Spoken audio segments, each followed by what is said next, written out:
Hi my dear student, আসসালামু আলাইকুম। আশা করি তোমরা ভালো আছো। এই করোনা পরিস্থিতিতে এমএসআই কোচিং সেন্টার কর্তৃপক্ষ আয়োজন করেছে অনলাইন ক্লাসে, আর এমএসআই স্টাডি পয়েন্ট কর্তৃক আয়োজিত এই অনলাইন ক্লাসে সকল শিক্ষার্থীদেরকে জানাচ্ছি স্বাগতম। আজকে আমরা যে ক্লাসটি নিব সেই ক্লাসটির নাম হচ্ছে সেন্টেন্স। আমরা সেন্টেন্স নিয়ে এই ক্লাসে আলোচনা করব। একটি সেন্টেন্সে কতগুলো অংশ, একটা সেন্টেন্সে কতগুলো এলিমেন্ট থাকে, এই বিষয়গুলো সম্পর্কে সার্বিক আমরা আলোচনা করার চেষ্টা করব। আশা করি তোমরা আমাদের এই অনলাইনের ক্লাসগুলো ভালোভাবে দেখে তোমাদের সিলেবাস ভিত্তিক যতগুলো গ্রামাটিক্যাল পয়েন্ট আছে এই গ্রামাটিক্যাল পয়েন্টগুলো শেষ করতে পারে। তো কথা না বাড়িয়ে আমরা আমাদের ক্লাসে যাই। আজকের প্রতিপাদ্য বিষয় হচ্ছে দি সেন্টেন্স। সেন্টেন্স কাকে বলে? যদি আমি সংখ্যাটা আইডেন্টিফাই করতে হলে আমি কিভাবে বলবো? আমি যদি ইংলিশে বলি তাহলে বলতে পারি a group of words which make a complete and clear sense is called a sentence. আচ্ছা, আমি যদি বাংলায় বলি কতগুলো শব্দ যখন পাশাপাশি বসে যে সম্পূর্ণ মনের ভাব প্রকাশ করে তখন সেটাকে আমরা কি বলতে পারি? বাক্য বলতে পারি। তো আমি এখানে লিখে রেখেছি প্রথম অপশানে যে how many parts of a sentence. একটা বাক্যের কতগুলো অংশ থাকে?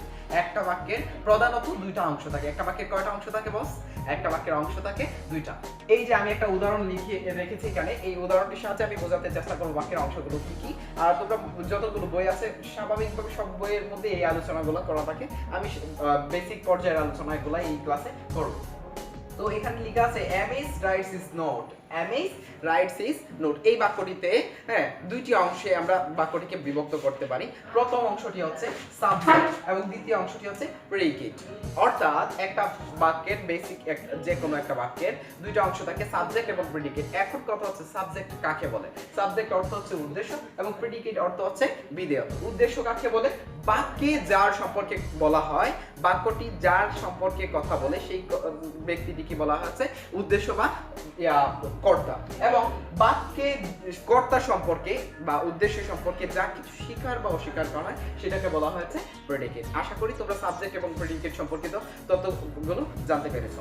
এবার আমি দ্বিতীয় অপশন নিয়ে কথা বলবো। দ্বিতীয়ত আমি লিখে রেখেছি how many elements of a sentence. একটা বাক্যের মধ্যে কতগুলো উপাদান থাকতে পারে? এটা প্রবাবলি এটার উত্তর হবে 5 থেকে 6টা বা মোর দেনও হইতে পারে। হ্যাঁ, এটা আমি এখানে লিখে রেখেছি মোস্ট ইউজেস যে যতগুলো এলিমেন্টের সমন্বয়ে একটি সেন্টেন্স গঠিত হয়, আমি মোস্ট ইউজেস প্যাটার্নগুলো এখানে লিখে রেখেছি। এখানে লিখে রেখেছি subject verb object. Subject verb object. একটা বাক্য সাবজেক্ট ভার্ব অবজেক্টের সমন্বয়ে গঠিত হতে পারে। সাবজেক্টের পরে ভার্ব থাকতে পারে, এক্সটেনশন থাকতে পারে। সাবজেক্ট ভার্ব এক্সটেনশনের পরে সাবজেক্ট ভার্ব কমপ্লিমেন্ট থাকতে পারে। সাবজেক্ট ভার্ব অ্যাডভার্ব থাকতে পারে।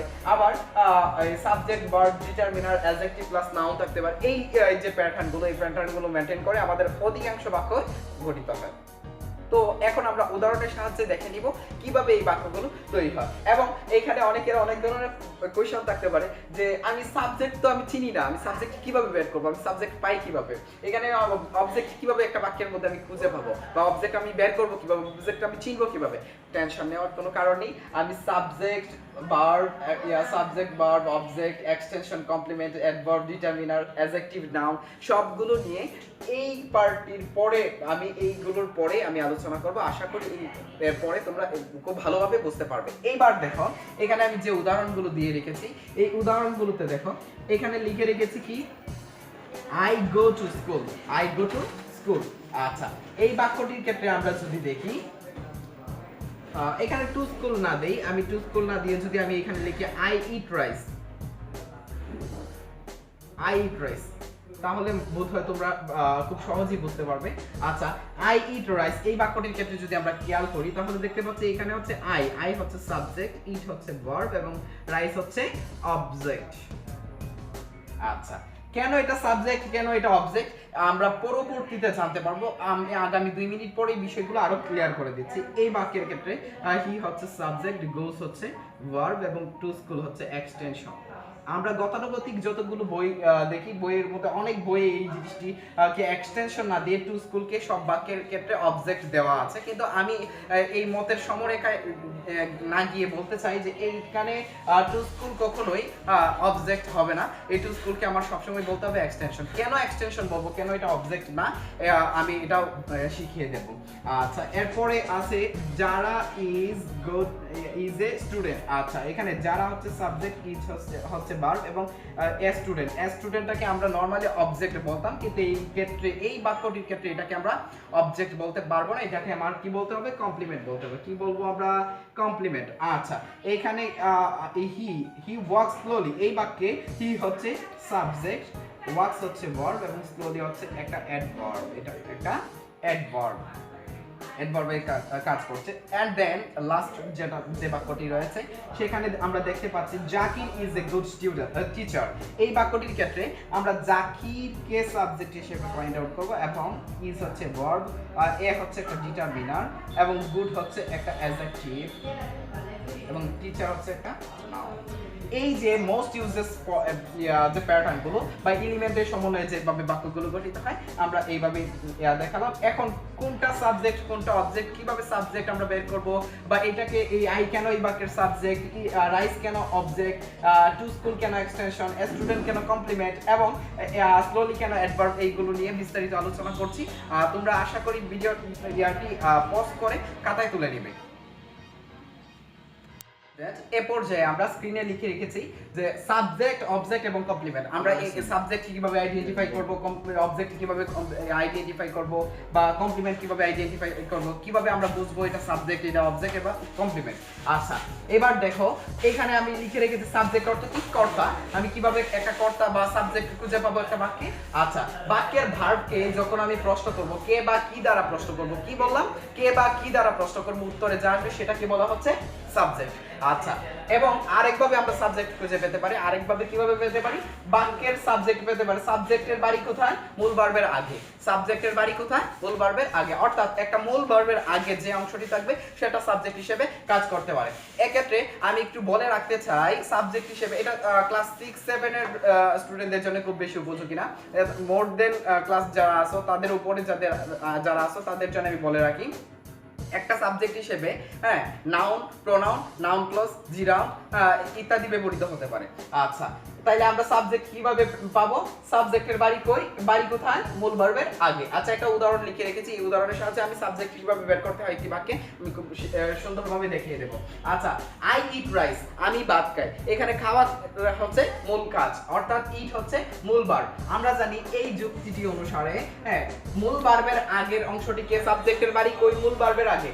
মূল ভার্বের আগে কি আছে, আই হচ্ছে এই বাক্যের সাবজেক্ট, আই হচ্ছে এই বাক্যের সাবজেক্ট। অথবা আমরা যদি ভার্বকে কে বা কি দ্বারা প্রশ্ন করি তাহলে উত্তরে যা আসে সেটা হচ্ছে সাবজেক্ট। আমরা যদি কে দ্বারা প্রশ্ন করি, আমি যদি বলি কে ভাত খায়, কে ভাত খায়, তাহলে কে ভাত খায়, এখানে উত্তরে কি আসবে, আমি, আই। তাহলে আই হচ্ছে বাক্যের সাবজেক্ট। আশা করি সাবজেক্ট কিভাবে বের করতে হয় একটি সেন্টেন্সে তোমরা বুঝতে পেরেছো। এবার যাব অবজেক্টের কাছে। অবজেক্ট শব্দের অর্থ কি, কর্ম। আচ্ছা, অনেক স্টুডেন্টের ক্ষেত্রে আমি দেখেছি যে একটি ভুল ধারণা থাকে, কর্ম এবং ক্রিয়া দুটিকে একসাথে গুলিয়ে ফেলে। মাই ডিয়ার বস, আপনার জানার জন্যই বলছি যে এইখানে আপনার একটা জিনিস মনে রাখতে হবে, কর্ম এবং ক্রিয়া একই জিনিস নয়। কর্ম কি এবং ক্রিয়া কি, ক্রিয়া হচ্ছে কাজ, অর্থাৎ কোনো কিছু করা কি বলা হচ্ছে কাজ, এবং কাজ করতে যা সাহায্য আমরা নেই সেটা হচ্ছে কর্ম। আচ্ছা, তাহলে আমরা একটা বাক্যে কর্ম বা অবজেক্ট কিভাবে বের করব, আমরা যখন ভার্বকে কি বা কাকে দ্বারা প্রশ্ন করব তখন উত্তরে যা আসবে তখন সেইটাকে আমরা কি বলবো, তখন সেটাকে বলবো হচ্ছে অবজেক্ট। আচ্ছা, এছাড়াও আমরা বলতে পারি অবজেক্টের বাড়ি কোথায়, মূল ভার্বের পরে, অর্থাৎ মূল ভার্বের পরে যে অংশটি থাকবে সেই অংশটিকে আমরা অবজেক্ট হিসেবে গণ্য করতে পারি। আচ্ছা, তাহলে আমরা এখানে বাক্যটিতে দেখিয়ে দিই কিভাবে আমরা অবজেক্ট খুঁজে পাই। আচ্ছা, আই রাইট এ লেটার, আমি একটা চিঠি লিখি। এই বাক্যে রাইট হচ্ছে লেখা, লেখা হচ্ছে কাজ, তাহলে এটা হচ্ছে ভার্ব। আর আমরা জানি যে অবজেক্টের বাড়ি কোথায়, মূল ভার্বের পরে। মূল ভার্বের পরে যে অংশটা আছে সেটাকে আমরা বলবো হচ্ছে অবজেক্ট। এই সবটুকু জায়গা হচ্ছে এই বাক্যের অবজেক্ট। এছাড়াও যদি আমি প্রশ্ন করি যে আই রাইট এ লেটার, আমি চিঠি লিখি, আমি কি লিখি, আমি কি লিখি, কি দ্বারা যদি প্রশ্ন করি আমি কি লিখি, এই বাক্যের উত্তর কি আসবে, চিঠি, একটা চিঠি। সুতরাং এই একটা চিঠি হচ্ছে বাক্যের অবজেক্ট। এই যে কি দ্বারা প্রশ্ন করলেও এই উত্তরে আসে কি একটা চিঠি। তাহলে আমরা সাবজেক্ট কিভাবে বের করতে হয় এবং অবজেক্ট কিভাবে বের করতে হয় সেটা আমরা দেখে নিলাম। এবার হচ্ছে কমপ্লিমেন্ট। কমপ্লিমেন্ট শব্দের অর্থ হচ্ছে পরিপূরক। আচ্ছা, কমপ্লিমেন্ট আমরা কিভাবে বের করব? কমপ্লিমেন্ট কাকে বলে সেই সংজ্ঞাটি যদি আমি আগে বলে দিই মনে হয় তোমাদের সহজ হবে। কমপ্লিমেন্ট হচ্ছে সাবজেক্টের এমন একটি রূপ, কি বললাম, সাবজেক্টের এমন একটি রূপ যা ভার্বের পরে বসে আবার সাবজেক্টকেই আবার কি করে নির্দেশ করে, অথবা এটা অবজেক্টের ক্ষেত্রে হতে পারে যে অবজেক্টের এমন একটা রূপ যেটা অবজেক্টের পরে বসে আবার অবজেক্টকেই কি করে আইডেন্টিফাই করে, তখন সেটাকে বলা হচ্ছে কমপ্লিমেন্ট। আচ্ছা, বিষয়টি আরো সুন্দরভাবে যদি বুঝাই তাহলে আমি দুটো উদাহরণের সাহায্যে আমি দেখিয়ে দিই। এখানে লিখেছি কি, মেহেদি ইজ আ টিচার। আচ্ছা, মেহেদি হচ্ছে একজন শিক্ষক, মেহেদি হয় একজন শিক্ষক। আচ্ছা, তাহলে এই বাক্যটির ক্ষেত্রে মেহেদি হচ্ছে সাবজেক্ট এবং টিচার হচ্ছে একটা নাউন। এই যে টিচার, আমরা এটা নরমালি অবজেক্ট বলতাম, কিন্তু এটাকে অবজেক্ট না বলে কমপ্লিমেন্ট বলছি। কারণ কি? কারণ হচ্ছে এখানে মেহেদি যে শিক্ষক কিন্তু একই ব্যক্তি, মেহেদি এবং শিক্ষক একই ব্যক্তি। এটা ভার্বের পরে বসে এই শব্দটা কি করছে, এই টিচার শব্দটা, শিক্ষক শব্দটা আবার কাকে বোঝাচ্ছে? মেহেদিকেই বোঝাচ্ছে। যেহেতু সাবজেক্টে একটা রূপ পরে বসে আবার সাবজেক্টকেই কি করছে, নির্দেশ করছে, সুতরাং এই শব্দটাকে আমরা অবজেক্ট বলতে পারবো না, এটাকে বলতে হবে কমপ্লিমেন্ট। আচ্ছা, দ্বিতীয় উদাহরণটির সাহায্যে আমি আরেকটু ক্লিয়ার করতে চাইবো। এখানে আমরা লিখেছি কি, we made him captain. We made him captain. এই বাক্যে উই হচ্ছে সাবজেক্ট, মেড হচ্ছে ভার্ব, হিম হচ্ছে অবজেক্ট, কিন্তু ক্যাপ্টেনটাকে আমরা অবজেক্ট বলতে পারবো না। এই ক্যাপ্টেনটাকে আমার কি বলতে হবে? কমপ্লিমেন্ট বলতে হবে। আচ্ছা, কেন কমপ্লিমেন্ট বলবো? এটা ছিল সাবজেক্ট, এই প্রথম বাক্যটা ছিল সাবজেক্ট এর কমপ্লিমেন্ট, সাবজেক্ট এর কমপ্লিমেন্ট। আচ্ছা, এই বাক্যটির ক্ষেত্রে হবে অবজেক্টের কমপ্লিমেন্ট। কারণ হচ্ছে এখানে আমরা বলতেছি কি, উই মেড হিম, তাকে। আমরা এই যে এইখানে সে যে ব্যক্তি, তাকে বা সে যে ব্যক্তি, এই ক্যাপ্টেনও কিন্তু একই ব্যক্তি, হিম যে ব্যক্তি, ক্যাপ্টেনও একই ব্যক্তি। সুতরাং যেহেতু অবজেক্টের একটা রূপ অবজেক্টের পরে বসে আবার অবজেক্টকে নির্দেশ করছে, সুতরাং আমরা এই জায়গায় এই ক্যাপ্টেনকে কি বলতে পারবো না, এই জায়গায় আমরা ক্যাপ্টেনকে আমরা অবজেক্ট বলতে পারবো না, এই ক্যাপ্টেনকে আমার বলতে হবে কমপ্লিমেন্ট। আশা করি সাবজেক্ট, ভার্ব এবং কমপ্লিমেন্টের বিষয়গুলো তোমরা ভালোভাবে বুঝতে পেরেছো। এবং আমাদের পরবর্তী ভিডিওগুলো যদি তোমাদের দেখতে হয় তাহলে অবশ্যই আমাদের চ্যানেলটিতে এমএসআই স্টাডি পয়েন্ট নামক চ্যানেলটিতে সাবস্ক্রাইব করবে এবং ভিডিওগুলো লাইক, কমেন্ট, শেয়ার করে আমাদের পাশে থাকবে।